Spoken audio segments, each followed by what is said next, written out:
بسم اللہ الرحمن الرحیم رب اشرح لی صدری ویسر لی امری واحلل عقدۃ من لسانی یفقہوا قولی. صدر ذی وقار محترم اساتذہ کرام اور معزز سامعین، السلام علیکم. شہرت پاکستان کی ہے یرز گل کشمیر، شہرت پاکستان کی ہے یرز گل کشمیر. آگ میں لیکن سلگ رہا ہے میرا علم نذیر. دکھ و تکلیف نے گھیرا ہے اب ان کو چاروں اور، دکھ و تکلیف نے گھیرا ہے اب ان کو چاروں اور. دیکھ کر ہو جاتے ہیں پتھر بھی دل لگیر. قلم سے ہو یا طاقت سے لازم ہے مگر جہاد. کرنا ہوگی ایک نہ ایک دن کوئی تدبیر. غاصب کیسا تیرا قبضہ رشک گلشن پر، یہ دھرتی اسلام کی مسکن ہے کب تیری جاگیر. صدر ذی وقار دل تو چاہتا ہے بات کروں فلسطین، برما، شام، عراق کی تکالیف کی، مگر کیا کروں یا میری شہرت زخمی ہے، مگر کیا کروں یا میری شہرت زخمی ہے. اور عالمی برادری کی ظلمانہ خاموشی بھی تکلیف دہ ہے. ایک طرف کشمیر میں ظلموں پر بریت کی داستان ہے اور دوسری طرف عالمی برادری میں دولت کی چمک اور کاروبار کی وسعت کے لیے ہمارے دشمن اور کشمیر پر قابض بزدل انڈیا کی ظالمانہ کارروائیوں سے چشم پوشی ہے.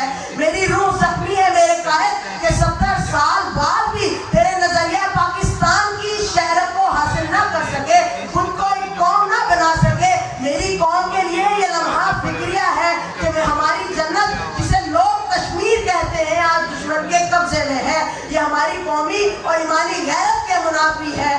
آج وہ کشمیر ہے محکوم و مجبور و فقیر، آج وہ کشمیر ہے محکوم و مجبور و فقیر. کل جسے اہل نظر کہتے تھے حیران صغیر.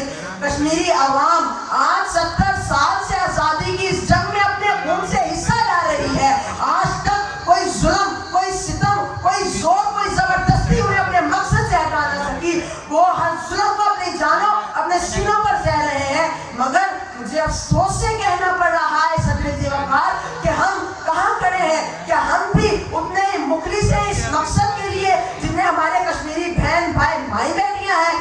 سنا ہے سستا ہے بہت لہو وہاں کا، سنا ہے سستا ہے بہت لہو وہاں کا. ایک وادی جسے لوگ کشمیر کہتے ہیں.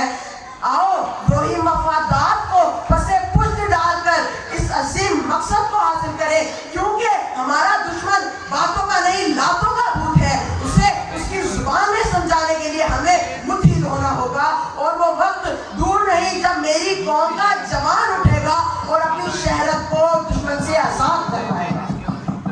پیاسی خشک دھرتی سے کیا وعدہ نبھانا ہے، پیاسی خشک دھرتی سے کیا وعدہ نبھانا ہے. ہمیں اب سمندر سے ایک بادل کھینچ لانا ہے.